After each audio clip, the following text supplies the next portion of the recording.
All right, guys. So we have some behind-the-scenes reporting from NBC News here that I wanted to share with you. They say the following. Biden has grown angry and anxious about re-election effort. Biden locked up the Democratic nomination last week, but looking ahead to the general election, anxiety has seemed to increase. So, in other words, they've presented this like calm, cool, and collected front to the world, but secretly, behind the scenes, Biden is actually really angry, really anxious, really annoyed. They're going to explain how he's like yelling and cursing and stuff. All right, let's dive into it, and then I'll tell you what I make of it. So here's what they say. President Joe Biden was seething in a private meeting at the White House in January. Allies of the president had just told him that his poll numbers in Michigan and Georgia had dropped over his handling of the war between Israel and Hamas. Both are battleground states he narrowly won 4 years ago, and he can't afford any backsliding if he is to once again defeat Donald Trump. He began to shout and swear, a lawmaker familiar with the meeting said. He believed he had been doing what was right, despite the political fallout, he told the group, according to the lawmaker. Asked about the episode, Andrew Bates, a White House spokesman, said, President Biden makes national security decisions based on the country's national security needs alone. No other factor. So in other words, that is tremendous cope to say, what the voters want doesn't matter. Democracy, schmaflocracy. Don't care. Shut up. I'm going to do what I want to do. So he was angry. He was furious that people were criticizing him for arming and backing a genocide. That's what this is. At the ground level, the brass tacks, that's what this is. How dare you oppose me arming and funding a genocide? And he's flabbergasted by it. I will make the decision to arm the genocide no matter what it costs me politically. Okay, so then not only are you immoral and unethical, you're also a fucking idiot. Good to know. For months, Democrats have watched the 2024 campaign unfold with rising alarm as the sitting president struggles to gain ground against his defeated predecessor. Frustrations rippling through the party have reached the top, with Biden at times second-guessing travel decisions and communication strategies that have left much of the electorate clueless about his record. Interviews with nearly 20 lawmakers, president, past administration officials, and Biden allies show. So they talk to a lot of people to get this information, man. The starting gun for the general election campaign fired last week as Biden wrapped up the Democratic nomination, yet he is still searching for ways to impress upon voters that he deserves a second term by dint of policy achievements that eluded past presidents. History suggests it will be tough for him to recover. Biden's 38% approval rating at this stage in the calendar is lower than that of the last three presidents who went on to lose elections. Trump was at 48%. That's 10 points higher. George H.W. Bush was at 39%, and Jimmy Carter was at 43%. According to Gallup survey data. He's lower than all of them. That's insane. Biden has long believed that he isn't getting sufficient credit for an economy that has created 15 million new jobs.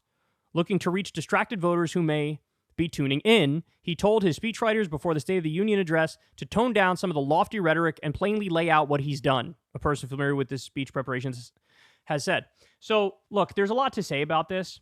And I brought this up in detail on the show before, but there are three ways to run a campaign, three messages, potential paths to take if you're running a campaign. One strategy is, my opponent is terrible. Let me explain why he's beyond the pale. Never consider him horrible. Don't be dumb, right? That's one. The other one is, I'm awesome. Here's what I've done, and here's why you should like everything I've done. And then you list all those things. Then the third one is, here's what I'm going to do to make your life better. So here's my policy agenda for the future. When you get me in, I will do X, Y, and Z. And you go down the list. What Biden has, what they settled on was, my opponent is terrible. We're just going to hammer away on Trump over and over. There were some hints of that for a couple weeks. But now what they're saying is, okay, don't do that. Forget that. Let's do the whole, I'm awesome. Here are the things I've done. Let me list them for you. Okay. What has still not even been allowed in the room and in the conversation? The third thing. Here's what I'm going to do. Now, by the way, a good campaign would do all three of these things, and they'd balance them properly, right, depending on the needs of the moment. Biden was all in on the first thing, my opponent is terrible. Then they scrapped that and went on the second thing. I'm awesome. Here's my amazing record. Nobody has brought up the third possible thing. Here's what I'm going to do to make your life better. Here are the policy changes that are coming. Joe, in the midst of you arming and funding a genocide, what a very key demographic, crucial to your reelection, wants you to do, young people, is come out and say, we're not going to arm or fund the genocide anymore. In fact, we're going to condemn Israel at the UN, we're going to cut off the money and the weapons, and we're going to sanction their ass because we think they're doing a genocide. If he did that, he would win the election. He'd win the election if he did that. Because about half the people who are saying, I'm voting uncommitted, or I'm not with Biden, about half of them said, I would vote for him if he did the right thing on this. That'd be enough. But that doesn't even get brought up, guys. It doesn't even get brought up. It doesn't even get brought up. During internal discussions, he'll press aides about which parts of his record to highlight in different states, said a second person who is familiar with the matter. Surrounded by protective aides who want to minimize the chances of a flub, the 81-year-old president has chafed at restraints that he sees as counter to his natural instincts as a retail politician, a third person familiar with internal discussion said. He has felt cocooned at times and has been eager to get out more, meet voters face-to-face, and take the fight directly to Trump, said the third person, and a fourth, also familiar with the matter, who, like others, spoke on the condition of anonymity to discuss campaign strategy and the president's private views. So in other words, all the older articles from like a couple weeks back or a month or so back were like, dude, we got to hide this man. He ain't there all there mentally anymore. He struggles to like walk. He's got to go up the shorter steps on Air Force One because he's tripped so many times. They're like, just give him some stability shoes and put him on the small stairs because that's the only way we're getting out of this, right? This article is now saying the exact opposite. That Biden's like, oh, I got to get out there more. I got to show everybody I still got it. And he's like mad at his handlers around him because he's like, why aren't you guys unleashing me? They're not unleashing you because you're liable to trip over yourself any given moment and start talking about something that happened in 1987 like it was yesterday. Like, that's why. So they should let me do my retail politician thing. Jesus Christ. So again, another area where you're getting a sense here of they're flip-flopping around like a fish fresh out of water here. They changed their strategy from anti-Trump all the time to actually, here's my amazing accomplishments. And they're changing strategy on hide him as much as possible to let him get out as much as possible. Oh, they don't know what they're doing, man.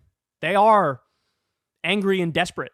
Jesus. There are signs that some within his party are losing patience with him. Biden stood up in front of the world and said, I'm ready. I'm the guy who can take down Donald Trump, said Representative Adam Smith. So he goddamn better well do that. We don't have time for him to be worried about whether or not people are saying things right or the poll numbers are where they should be. I want focused energy and not defensive anger.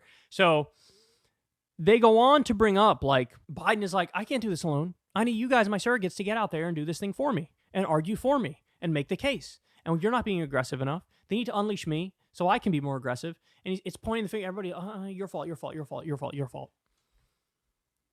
Homie, it's on you.